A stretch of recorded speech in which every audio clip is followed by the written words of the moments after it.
This evening, and for everyone at home tuning in, live streaming, whatever you call it.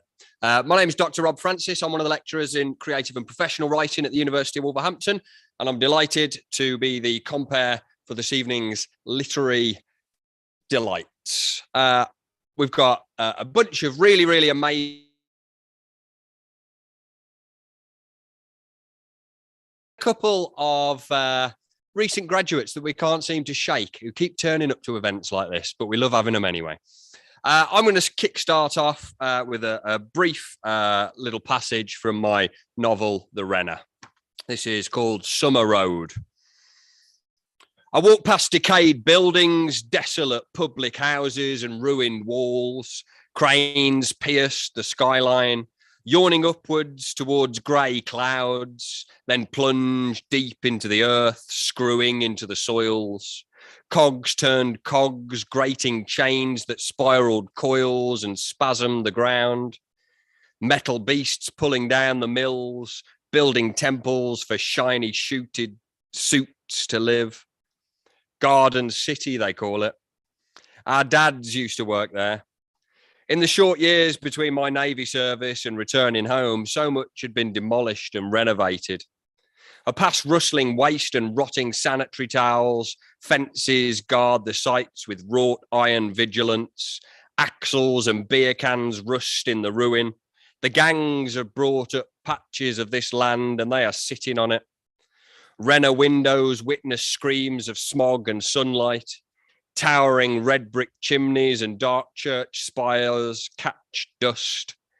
In almost identical streets, children drink cans of foolproof liquor. Families rage war and slate grey tiles cuddle together. Things have changed. Only the bookies does any business on the Renner these days.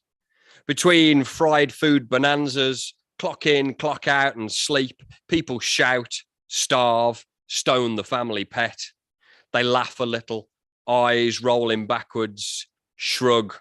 Cries are heard among the cogs and chains, the flames and shouts, the revs, the screeches. Dog shit and chewing gum scar the streets. Window boxes wilt where paint cracks, revealing bones, old tissues and soggy cardboard. I thought about all of this from the reservoir all those years later. The blood, the sack, struck in a stare. A dog lies panting on the pavement. I slowly lower myself. Grit and broken glass dig into my knees and arms. I feel the wet tarmac slowly soak through my t-shirt and spread across my chest. Summer Road's litter glitters in the sun. My cheek, chest, arms and legs are grounded in this beautiful filth. I turn my face to meet the dog's weeping eye, and it rests its paw on my shoulder, its breath ragged. I stroke its balding mane. We stare at each other. The church bell tolls out. All goes silent. The dog dies with a slow exhale. Thank you very much. And keep that applause going. It gives me great pleasure to introduce my first student reader for this evening. It's Carla, everyone.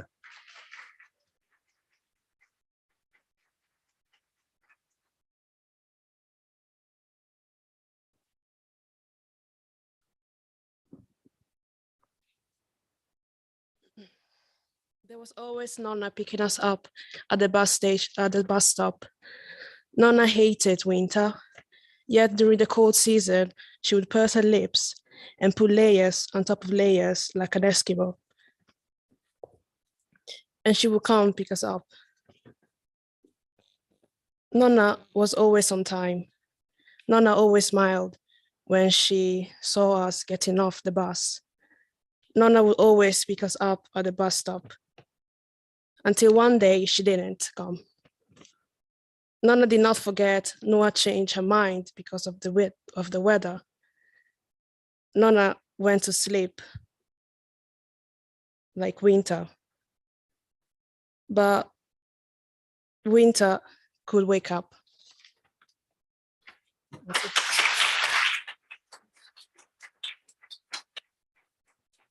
Caller, everyone.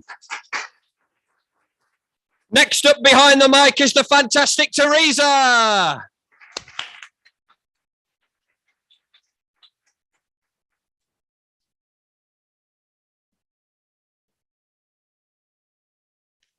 Oh, I'm really scared now.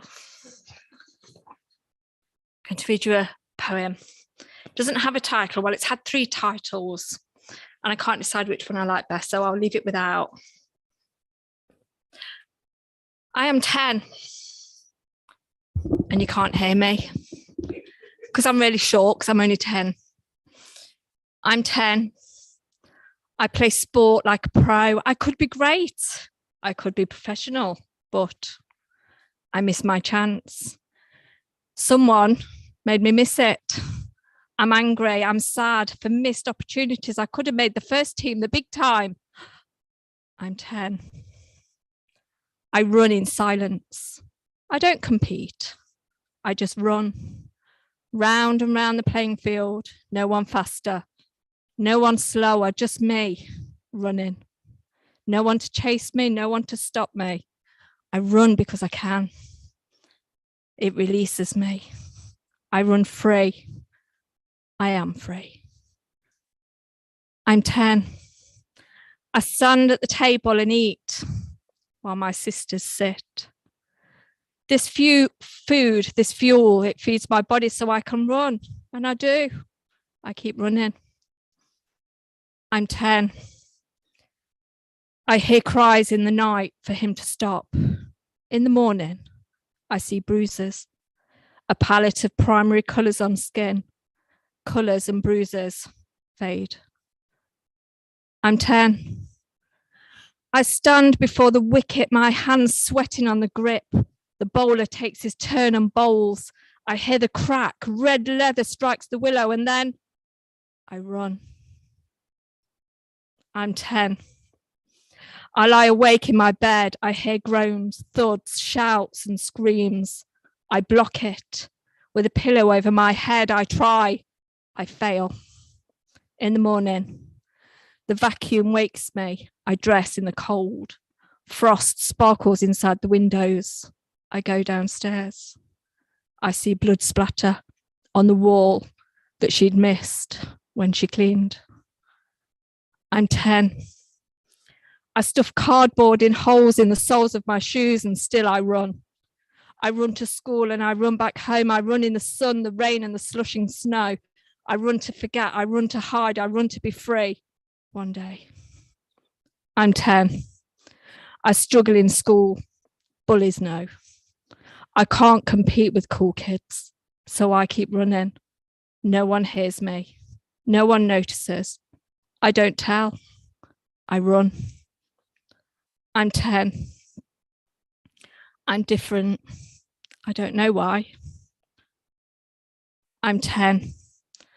I have superpowers I have yet to unleash and I'll fight back.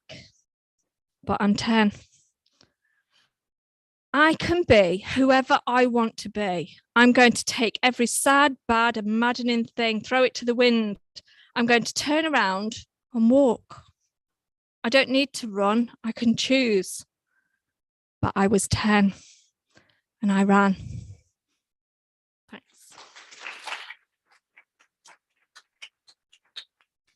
Thank you very much for Teresa. So Carla is one of our second year students. Teresa is one of our third year students, and we've got a whole bunch of our third years coming up now. So let's hear some more applause for the fantastic Julie.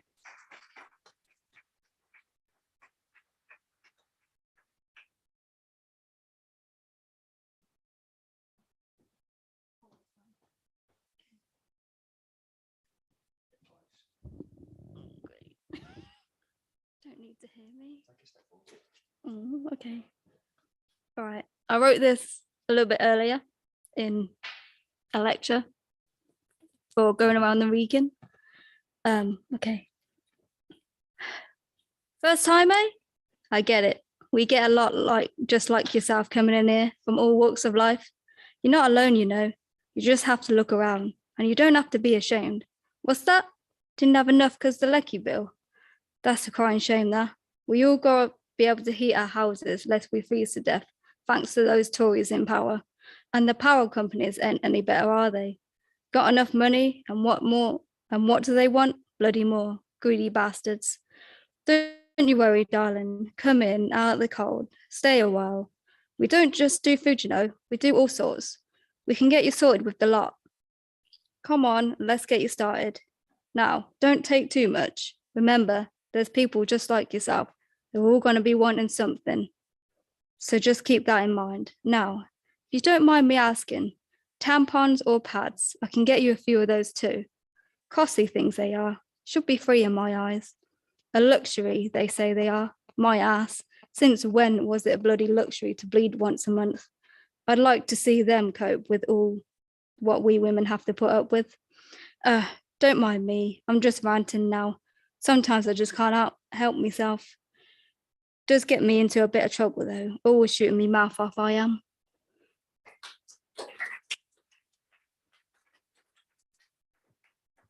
Julie, everyone. And keep that applause going for the very next act. It's Sophie.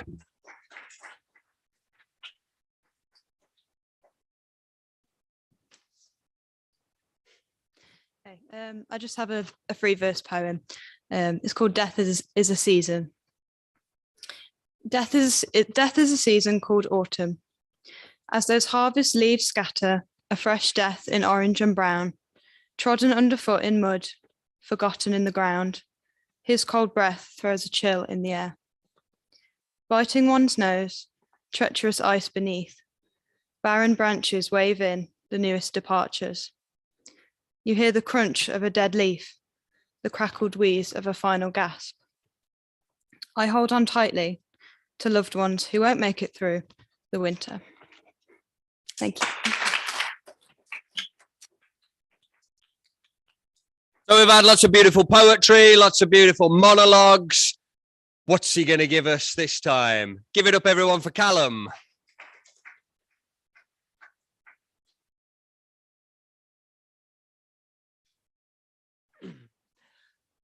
Hello, everyone. I have a short story for you here that I wrote for a module called Reading as a Writer, and the short story itself is called Dawn. Once every year, they go there, to the open vistas where the narrow-leafed campion once grew. They always spent their springs there as the ancient beasts of time long past gathered to revel in the bounties of fresh, sweet, dewy grass. Emerald glades that provided the beasts their feasts every spring were wild. The glacial might of the European Alps gazed down upon them as the peaks scraped the bright blue sky above.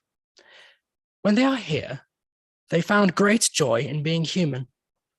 The women would carve little wooden figures inspired by the elder beasts. Men would practice fighting with long wooden poles that had stone pikes at the end. The children would run around and not have a care in the world. This is what they believed their life should be. Then the howls came, and the freezing blizzards would blanket snow upon this open paradise. Every year, they reluctantly said goodbye. Every year, they would return to the caves in the forests, those pine tree forests.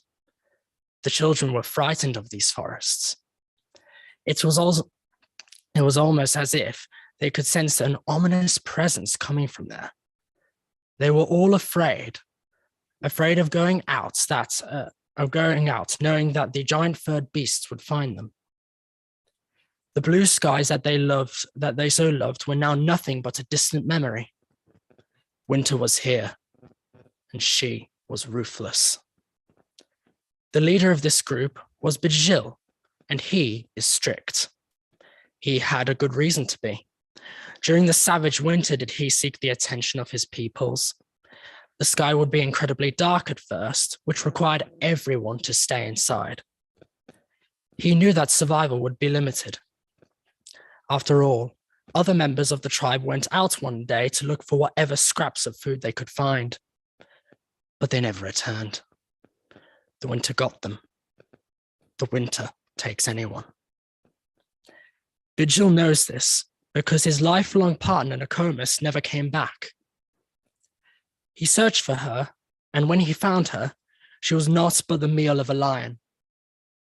He stabbed the lion multiple times to make it feel his wrath. He wore the lion's skull as evidence he won a bittersweet victory that day. From that day, Vigil had to keep his tribe together. Soon, the darker days were over, and they were open to explore the wilderness freely. They worked together to hunt down the giant elk. They would not venture far, but as they hunted together, they grew strong emotional bonds that would never be severed. They kept doing this for months until the days grew brighter. They would have to leave again for the Alps soon, lest the tribe starves and withers. Vigil gathered all the material they had with the help of his now adolescent son, Waban. Waban had made himself a fine warrior, for he stood up to engage with the elder beasts at such a young age.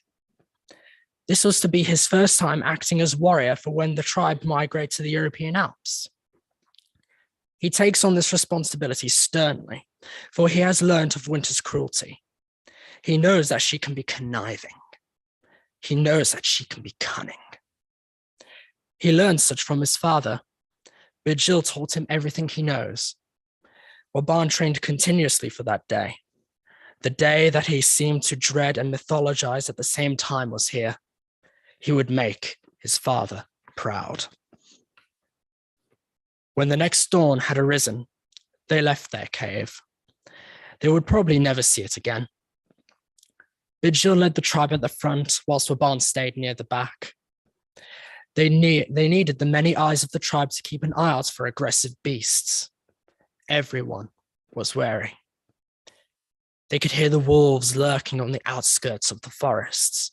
The bushes had rustled. Winter was watching them. Who knew what type of plot she could be brewing? They headed into the open snowfields where they could have an open vision on all angles.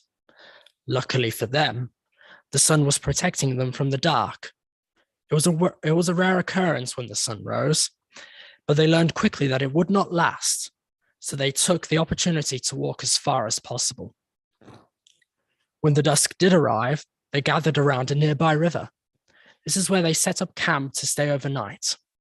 Waban and Vigil would stay on watch duty. They were very sure that Winter had conjured something up. The wolves that were rustling through the bushes earlier on were following them. Tonight, they would use the greatest weapon that they had at their disposal: fire. Waban lit his torch and looked around. The forest made all sorts of sounds throughout the night. Hyenas laughed hysterically in the distance. Their insanity knew no bounds, as in the past they would attack and kill children. It was they, amongst other savage beasts, that haunted the night. It also became eerily quiet at times. Both Waban and Vigil knew that several creatures were watching them. They could see the small glowing pair of eyes in the shadows. They would stalk around the forest outskirts. The eyes would reappear again and again. This was going to be a very long night. Yet, it passed without violence. When daybreak came, they journeyed on once more. It was lightly snowing today. The clouds were not all too dark. They could make it quite far in this. Today they would arrive at the Rhine River and follow it south. They would then head east through the Bavarian forests.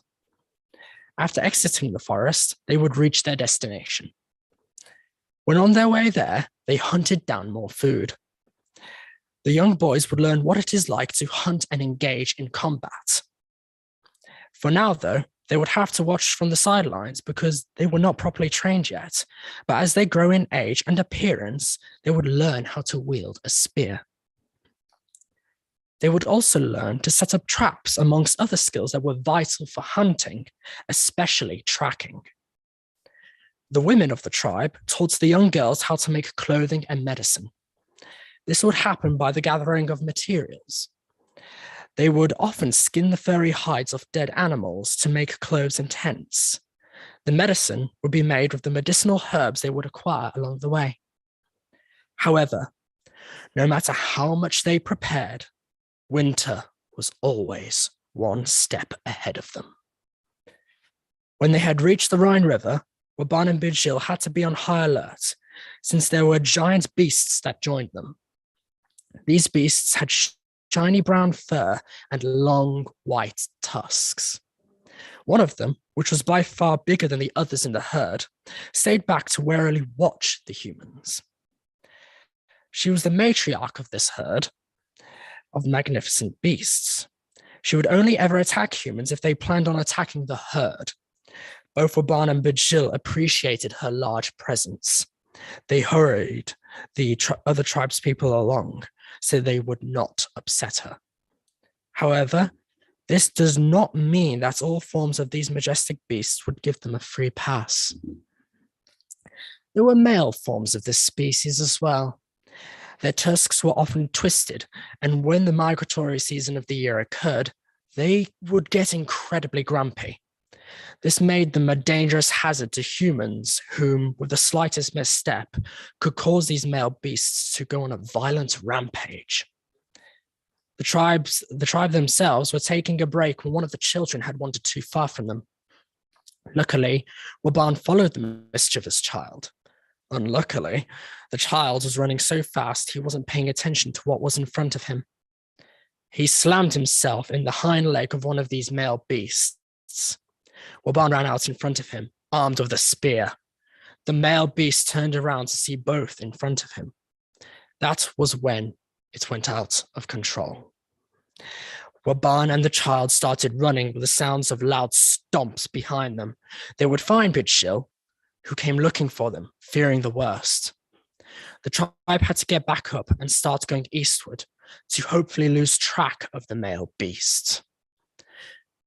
With the glorious European Alps to their south, they headed eastward, and they would soon encounter the great Bavarian forests.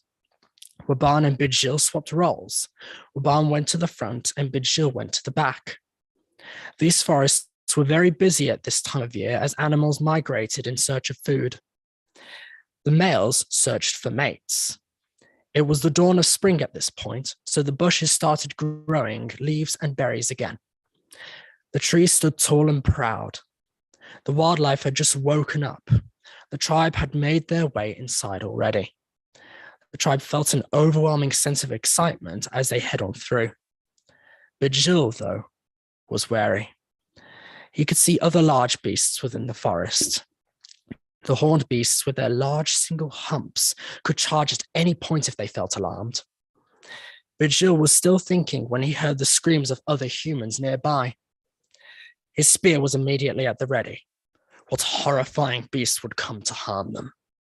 A large, looming figure was running through the forest straight towards them. It jumped into the open clearing ahead of the tribe and turned its face. The beast stood up, announcing its menacing presence with a roar. It then got down and raced towards the tribe. Waban played on the defensive. He divided the tribe into two groups. Bijil was on the other side, protecting the women and children. The men were with Waban. The men and Waban all slowly surrounded this large beast. One of the men made the first strike, throwing his spear.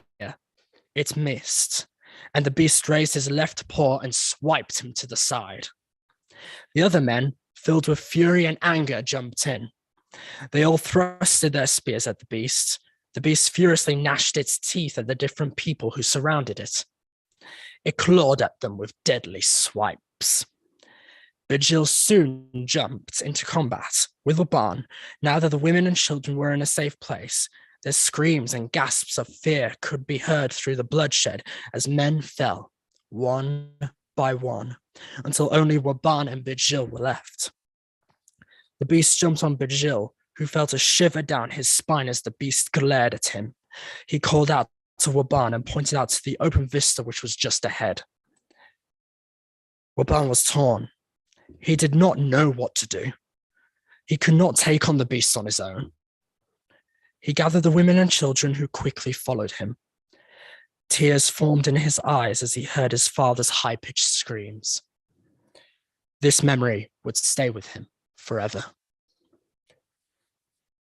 It seemed that Winter had had the last laugh. She always does. She led their feeble emotions astray, and in the end, she emerged victorious. She would torment humans for thousands of years to come. Her victories were short-lived, though, as the humans would rise to challenge her dominance. Thank you. Callum, everyone. So we're going to move away from our current cohort of students into some recent graduates who are beautiful, beautiful writers and incredible people, and two of my real favourite people as well. And one of those favourite people is the fantastic Karen.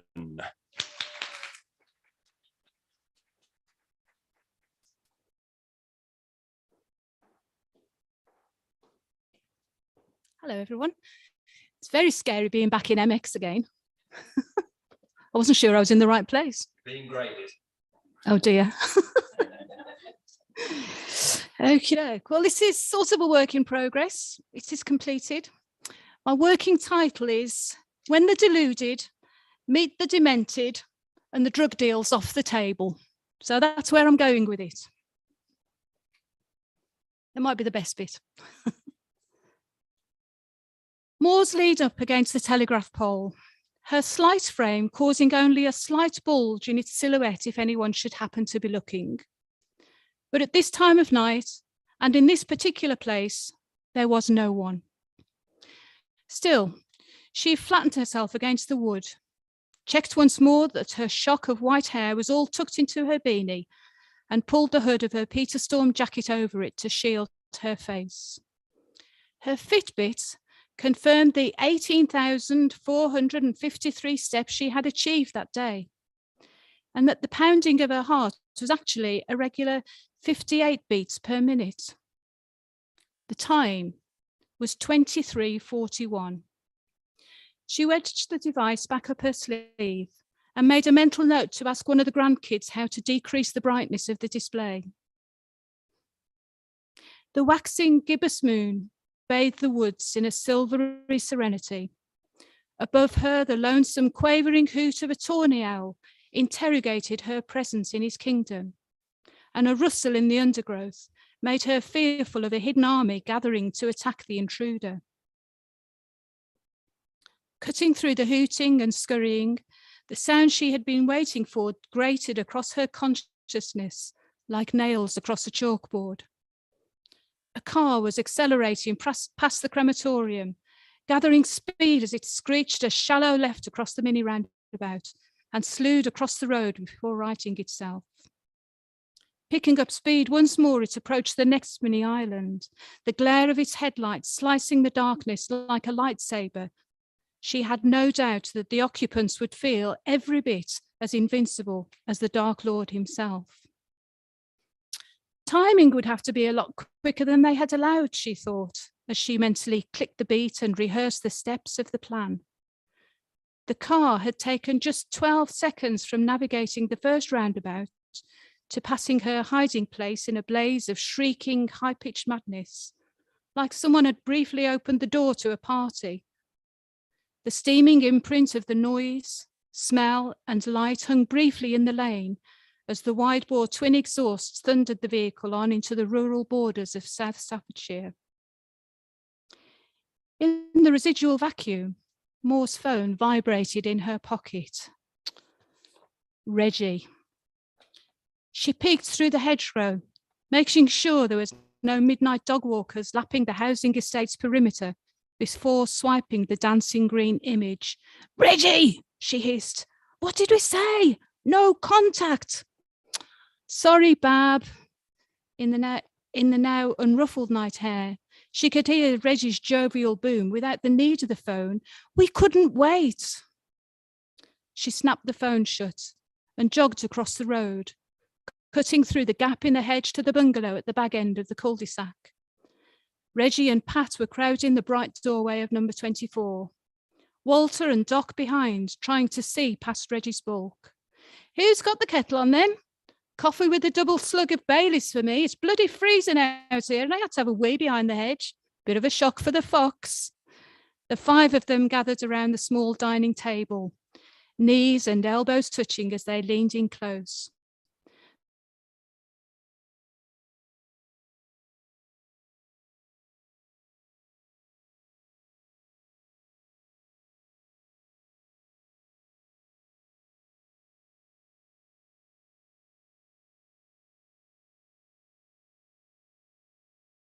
Some damage. When I was a consultant in sports science, we had to invent. Oh, shut up, Doc, the others chorused. We know you were struck off. Undeterred, Doc shrugged and grinned. Always worth trying to impress the ladies, he said, winking at Moores.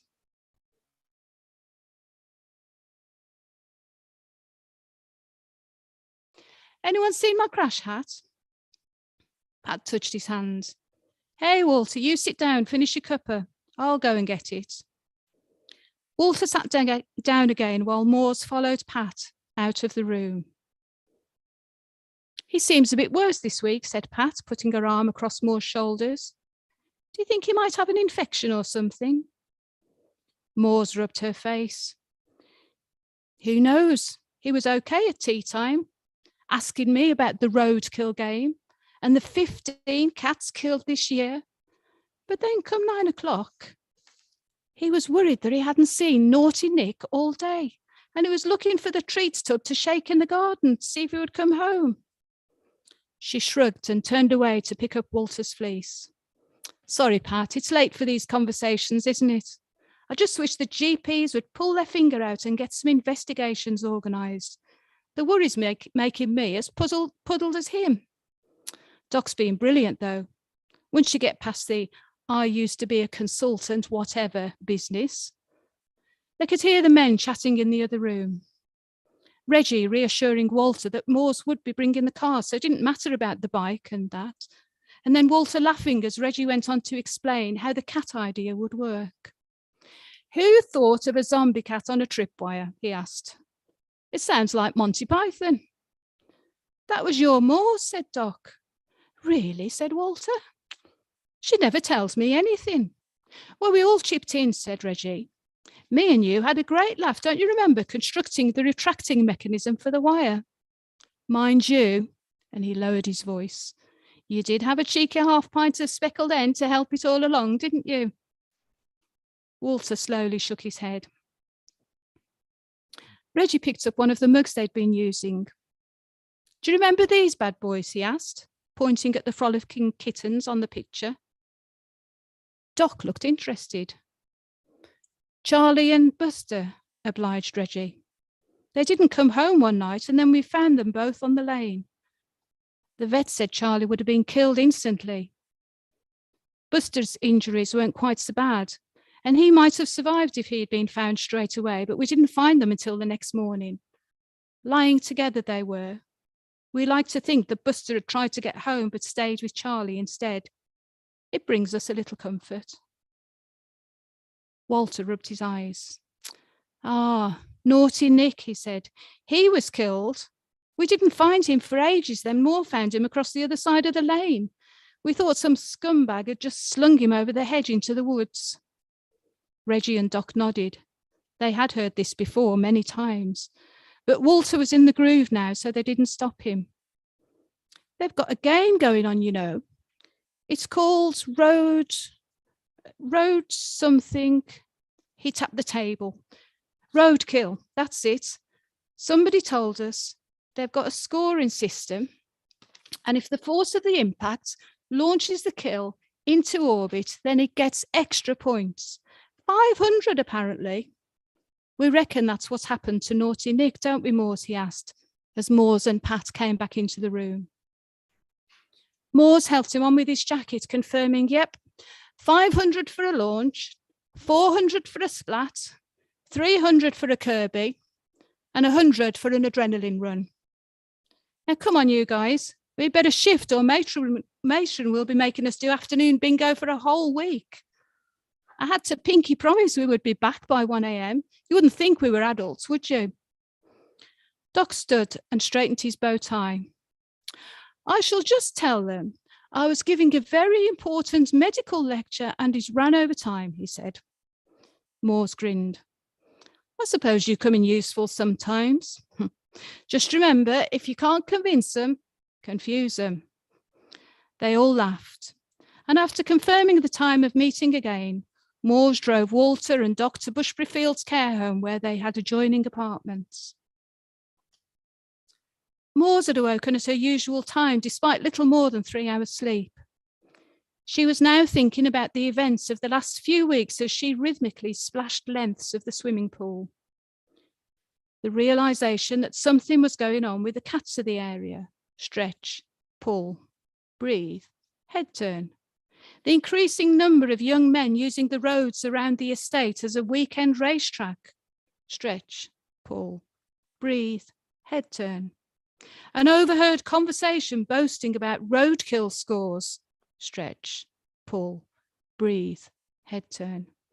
The hatching of the zombie cat plan as she and Walter unexpectedly bumped into their old biker mates, Reggie and Pat. And Doc. What to do about Doc? Stretch, pull, breathe, head turn. As she emerged from the weightlessness of the pool, she realized how good it had been to have a purpose to her life over these weeks, and half hoped that the plan wouldn't work, that the magic would continue. Reggie and Pat, meanwhile, had made use of the day ostensibly to enjoy a ramble through the woods that extended from the lane snaking past their bungalow through to Moseley Old Hall. In reality, they were checking that none of the morning dog walkers had left a surprise in the undergrowth where Moores would be waiting, and had taken the chance to position the line across the road so that it would be easy to fix in the dark. The strengthening wind snatched up their laughter and high spirits, spinning them with the red, gold, and copper-hued leaves that danced in the face of the gathering greyness that was consuming the afternoon. And they were glad to get home and cosy up by the wood burner. By 23:40, Moores was hunched against the telegraph pole again, thankful for her extra layers against the wind and rain. The zombie cat crouched at her feet, poised to deliver retribution for the unnecessary suffering and death caused by the malevolent motor. There was no serenity tonight, no moon to light the way, no tawny owl, only the backing track of the drumming rain. At least there would be little chance of any cats in the lane tonight, she thought. It seemed that the races had also been put off by the rain, but at last she could hear the car approaching, skidding and sliding across the wet road. A final check for other cars in the vicinity, and then it was time. Goodbye, Colin, zombie cat, she said. It's been an absolute pleasure. The mechanism whirred into action, flipping the Colin model upright and drawing him across the line, a faint cat shadow suspended in the dark. As the headlights picked up the larger-than-life disjointed outline, the ghostly green of reflective paint emphasized one piercing eye and an empty socket with an eyeball trailing down the cheek. Sharp, blood-stained fangs clamped down on a human hand as the cat appeared to saunter across the lane. The driver slammed on the brakes, and Moores quickly unhooked the wire and saw it slink through the hedge to Reggie's place, taking Colin with it. In the seconds that followed, Moores could hear the screams and shouting as the driver fought for control, saw a face pressed against the side window, then realised that the car had done a 180 and mounted the verge and it was heading straight for her. That wasn't in the plan. She shut her eyes and thought about Walter sleeping peacefully back at the home, wondering at the same time whether she would soon be resting in peace herself, or if, in an ironic twist of fate, she would take Colin's place. The thud and shudder of the impact brought a merciful silence, and through her closed eyelids she could see a bright light. She waited for instructions and was startled to hear an expletive. "Kin hell, man! It's an old woman! Is she dead?" "No, she's not," she growled, opening her eyes. "But you will be when I get hold of you, Ben Parker." In the bright headlights, she saw recognition dawn across his face. "Jeez, man, is that you, Auntie Moores? Shit, you gave me such a shock. Are you hurt? Oh, man, you won't tell my dad, will you?" Thank you.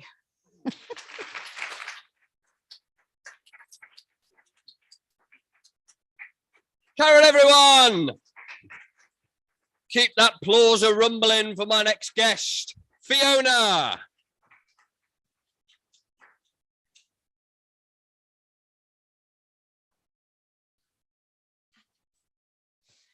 Good evening.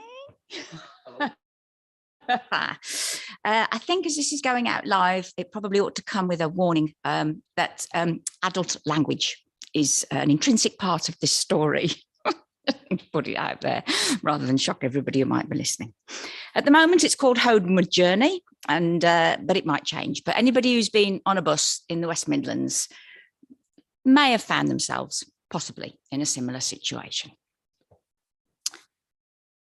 Finally, the bus breaks free of the town centre, worms its way through streets of small terraced houses, their once unified neatness disrupted with chunks of UPVC, windows and oversized porches that used to be white. The shops too look out of place with their chaotically cluttered signage, fast food outlets, Eastern European supermarkets, vape stores, and a bookie. A rainbow of saris can be seen in one window. Next to it, a law firm advertises help with work visas and citizenship tests. The bus comes to a halt in front of a newsagent come greengrocer, come off licence.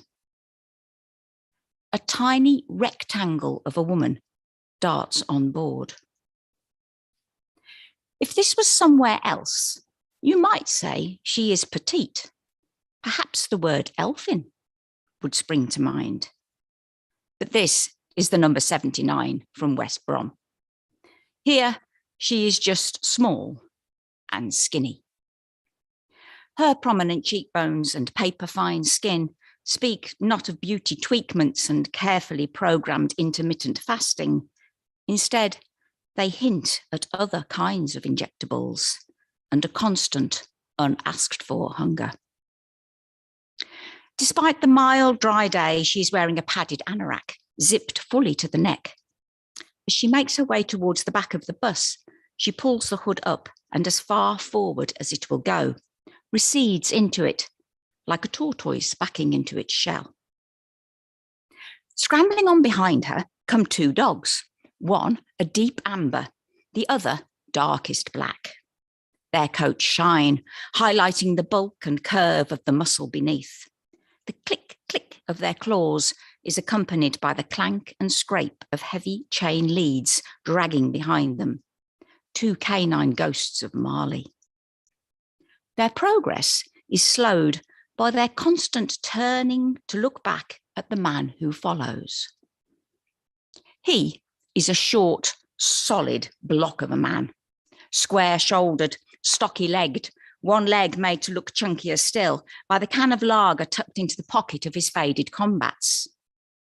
He wears them slung just low enough to reveal the waistband of the pants beneath.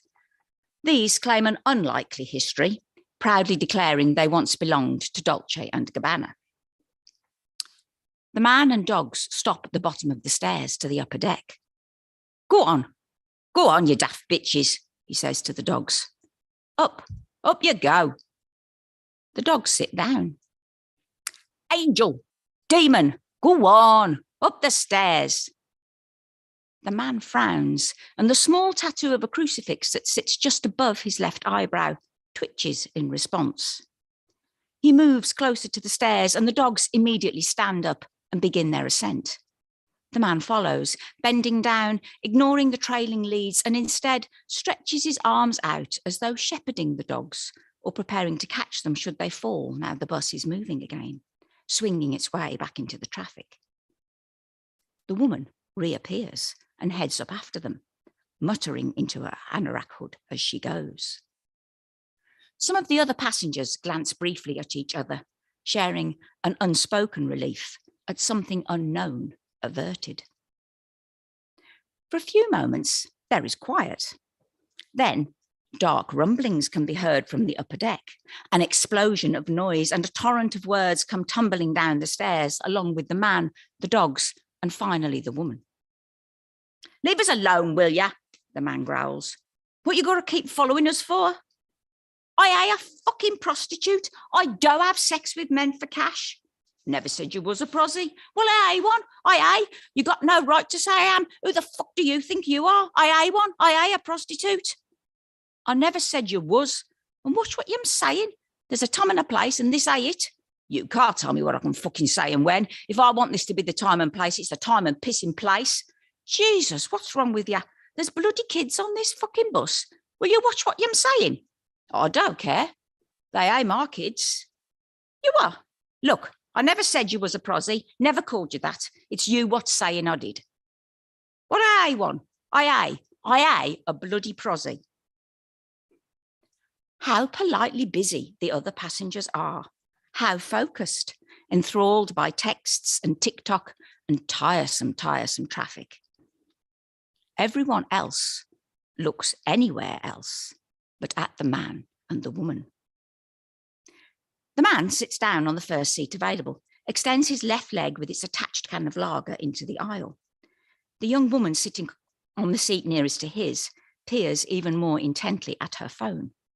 Her shoulders and neck curve as she draws herself inwards towards its comforting light. The dogs, who have remained standing at the bottom of the stairs, move towards the man. They muscle their way behind his leg, duck under the seat, then reappear and climb up beside him. There is some pushing and shoving between them as they compete for the best spot. The black one, Angel, is pushed towards the window. She settles, mimics the passengers looking outside, seemingly finding a view of stop-start traffic as fascinating as they do. The other dog, Demon, sits as close to the man as she can. He puts his arm around her, pulling her to him even closer. She does a little bottom shuffle, then rests her chin on the curve between his shoulder and neck. What's up, pup? The man says. There's naught to be worried about. We're only on a buzz and you're safe with me, you knows that. You're a soppy bitch, ain't ya? And he gives her a gentle squeeze. The dog makes a strange little sound, something caught between a snuffle and a sigh and a whimper. The woman is still standing a few steps away from them, watching, shifting her negligible weight from one foot to another. She plucks at the pockets of her anorak. I ain't one, she says. Nothing from the man. She stops fiddling with her pockets and pulls herself up to the maximum of what little height she has. If it ain't yow then, it's yow mates what I'm saying it. Well, they can do one. Fuckers, the lot of them. Wouldn't touch none of them neither. Skanks, you tell them I ain't a prosy and I ain't desperate. She backs up every statement with the jab of a finger, but it is lost on her target, who never looks at her once. Defeated, she heads off to the back of the bus, shouting as she goes, sort puffing Billy out and all. Fucking dickhead bastard, nicked me last fag. The man's left hand touches the can of lager in his trouser pocket. One finger taps the top, the rhythm only broken by the occasional flick of the ring pull. His right hand caresses Demon's ear, gently pulling on it, flipping it back and forth, then pulling on it again. The dog's muzzle is lifted to the air, her eyes squeezed tightly shut. Occasionally, she lets out that strange little fluttering sound again. Demon is in heaven. The man calls out to the driver. "Excuse us, mate, how long before we get into Wolves?" A muffled response filters down from the front of the bus. "About" and "5" are the only words that can be distinguished. "Soz, mate, did you say 5 minutes?" The reply is a little louder this time, enough to hear the words 45 and traffic. "Bloody hell," the man says. He looks around, announces, "Might get off at Bilston then." Nothing. Suddenly, the woman reappears beside him, puts her hand on his shoulder. Skeletal brown stained fingers with bitten down nails alternatively caress, then pull at his t-shirt. "What?" the man says. "Will you get us some smokes on the way home?" "I ain't got the money for fags." "How come?" "'Cause I ain't. I've got 2.25. That ain't fag money. You want fags, you get the cash in." "How am I going to do that?" Demon opens her eyes. Angel turns from the window. Both dogs look at the man. He finally looks at the woman. "You'll think of something." The woman bends down, leans into the man until her lips are so close to him she could be kissing his ear. She does not whisper. "Fuck off, you bastard." The bus pulls over, doors open, and the woman seizes her chance. "Fuck you, fuck you, fuck you," she screams as she heads to the doors and jumps off. She could be cursing the man, the driver, the other passengers, or the whole world. The doors start to close, but the man is there, wedging his shoulder into the narrowing gap, forcing them open again, jumps after her. Everyone else looks nowhere else but at the man and the woman. The woman is almost running. Her progress is slowed by her constant turning to look back at the man who follows. Each time the gap between them lessens. He is only a few steps behind, then only an arm's length away, now just at fingertip distance. Angel and Demon, leads trailing, follow close behind.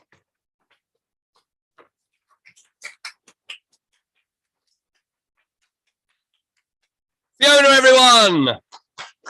Okay, we're going to bring it back into the current cohort, and I'm going to take you and introduce you to one of my students in his second year at the moment. He goes by the name of Ancient Champion. It's Paul, everyone.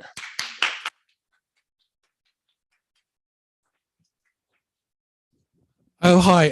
First of all, thanks to Rob for this opportunity and actually remembering my name. I've known Rob for a long time, and that is the first time he's remembered my name. That's a little bit of mumbling for you. Hold on, because I'm not totally the Ancient Champion at this moment.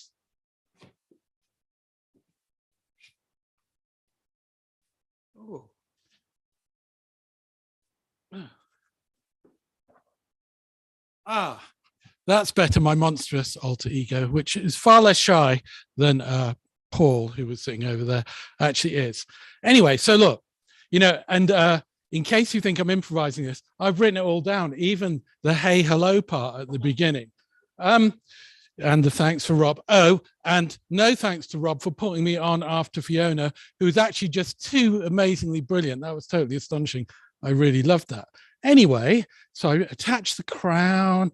Oh, and then I wheeled my copy of 6 stories about motoring nowhere, which is my collection of stories.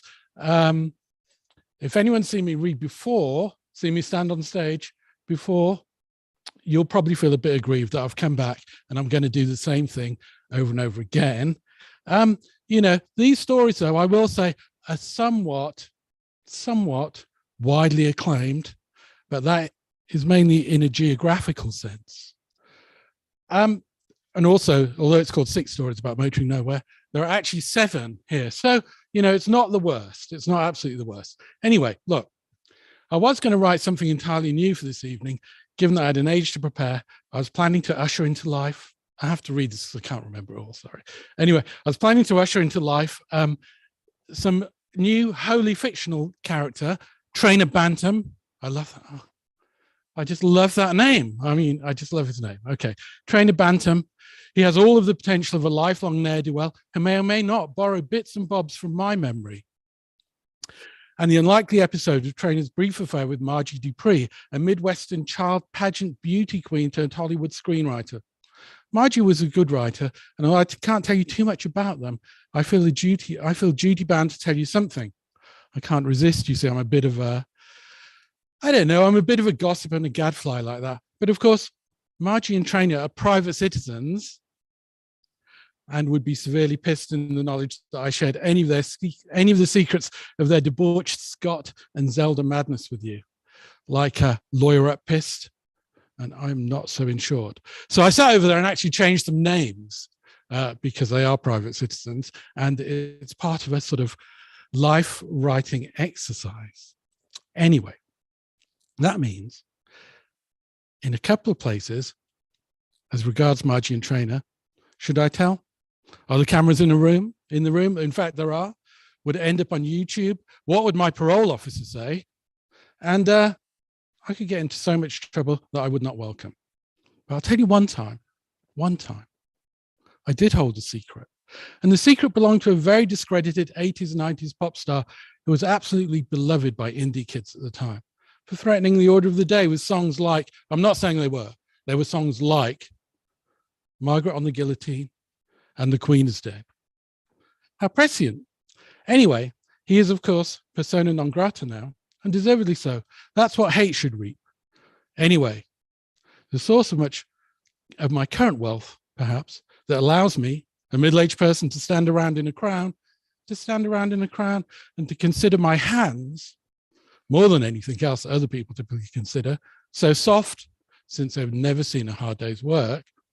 The source of my wealth was trading a pop star secret on eBay. It can be done. I never really considered the sort of more typical routes for celebrity secrets, but I realized that this person's secrets, well, their fans were more obsessed than even the paparazzi newspapers. Anyway, so that either affords me this lifestyle or it's an apocryphal story. And I think I mentioned earlier, I am ancient, and so sometimes, just sometimes, my memories can be unreliable. Just about everything is unreliable at my age. So let's talk about Margie and Trainer. As an aside, though, I have to say this. As you know, when writers begin to write and you have to hear about their practice and their process, writers will say they're confronted with blank sheets of paper or something analogous to that. That's bullshit, really, isn't it? I open my Sinclair and instantaneously the words are teeming from the page. The real issue is corralling those words into something other than nonsense. But anyway, back to Margie and Trainer. Can't tell you too much about them today, though, because I do want to get back to 6 stories about motoring nowhere so that you will seek it out. But I really am interested in telling you about Big Marty and Little Marty. Look how big that is. You can read it from anywhere in the room. Anyway, look, I will just tell you a little bit about Margie and Trainer. I want to say that Margie and Trainer's story begins in the parking lot of the Dresden in Los Feliz in Los Angeles. Maybe it does. I want to say they met at 4 a.m. when they woke up in the back of Margie's 62 Lincoln Continental, the one with the suicide doors, the type of land yacht that JFK lost his head in. It was after the fire season, a cool night for the fall in Los Angeles. Of course, people rarely meet in the middle of the night in cars unless they're dealers or johns or hookers or any of that sort of old worldly language. Later, and this is an incident from their lives, if they had lives. Later, they were driving along east. So we're driving east along Sunset, and at the intersection of Echo Park Boulevard, a hooker jumped at the car window and said to Margie, who was driving, "I'll eat your pussy for $20. And then the person looked over to the passenger side and said, "I give blowjobs too." No one was having sex back then. It was too lethal. Even Margie warned Trainer to be careful about her STDs. I'm not sure if she meant that. Maybe she just didn't want to get pregnant, but we don't know because they may not be real people. The Dresden You know the Dresden, all Hollywood wannabes, and everyone else ends up there. Great martinis. Marching Elaine used to be at the piano Tuesday till Sunday. It's featured predominantly in the movie Swingers, you know, where Vince Vaughn is not being quite as useless as he usually is. So the Dresden. That's not really where Margie and Trainer first meet.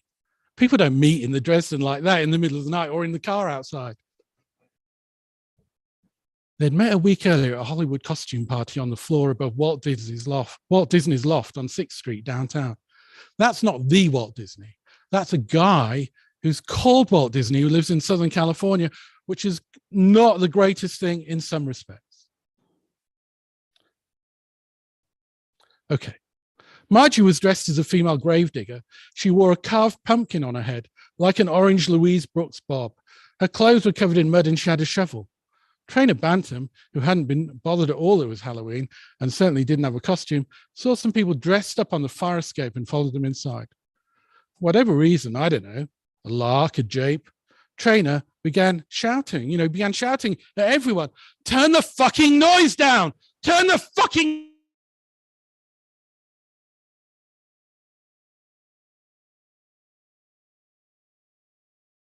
After Margie clubbed him bleeding to the floor with a shovel, he whimpered a bit.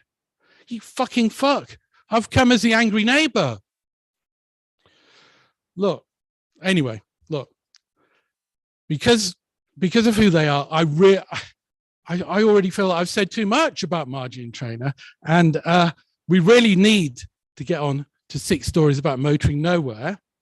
And I'm about to do that. I'm going to read about Big Marty and Little Marty. But first of all, I have to say, because I know now you're really engrossed with Margie and Trainer, that it ended in the desert following a difficult weekend in Palm Springs.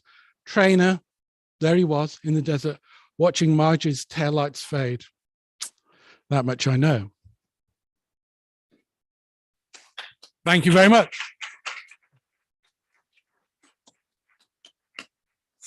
Ancient champion. He's still in the room. He's left the room. Okay, we've got one more of our special guests this evening, and closing our show this evening is one of our first years. So go wild, everyone, for Ravina.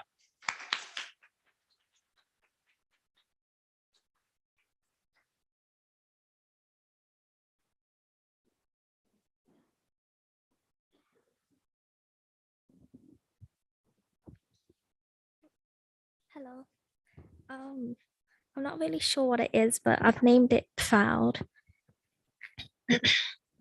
Proud. What does it really mean to be proud of someone? I heard the useless congratulations countless times, and whenever the loose term that falls out of everyone's lips for even the smallest achievement, I realized that the word has completely lost its meaning. Has anyone ever truly been proud of me? I'd like to think they have. I'd like to think that one day my parents would be at some family party bragging about their angel of a daughter, the one who studied countless hours and devoted her entire being to becoming a pharmacist and then failed. Maybe they would flash everyone a smile and reassure them that I quit pharmacy because it was simply never meant to be for me, and instead decided to follow my dreams.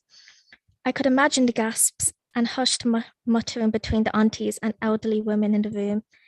They wouldn't stop there though. My mother would speak up and declare how I left the science field to pursue a career in creative writing.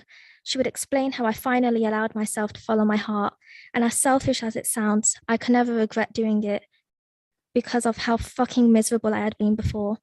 My father would chime in, explaining how I struggled so much in the past, but endured the sleepless nights revising something I never cared about just to please them.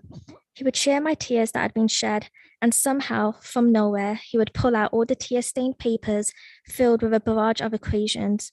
My brother would interrupt, stating how angry I was to be put in this situation, how I would be so furious that my pen would dig so deep into the pages that the words could be seen halfway through the books. He would later go on to say that I worked hard back then to be something I was not, but I work even harder now to show the world what I can be, how I put my everything into my work, that I love oh so much, and that they're all proud of me and actually mean it. I doubt that would happen though. They all smile and try their very best to understand my craft. They nod along to my winded ramblings, and as much as I appreciate it, I can tell. I know they don't understand, and maybe they never will. All I can hope is that someday my efforts will be seen, and then someone could utter the genuine words, "I'm proud." Thank you. Sabina, everyone. So a couple of closing remarks from me, and then I'll let everybody go. I just want to say a huge thanks to Middleway Words Festival. Once again, this is the second year that we've been working with you, and let's hear it for Ignati again. Everybody who's come and been here and supported the event this evening with all of his tech know-how.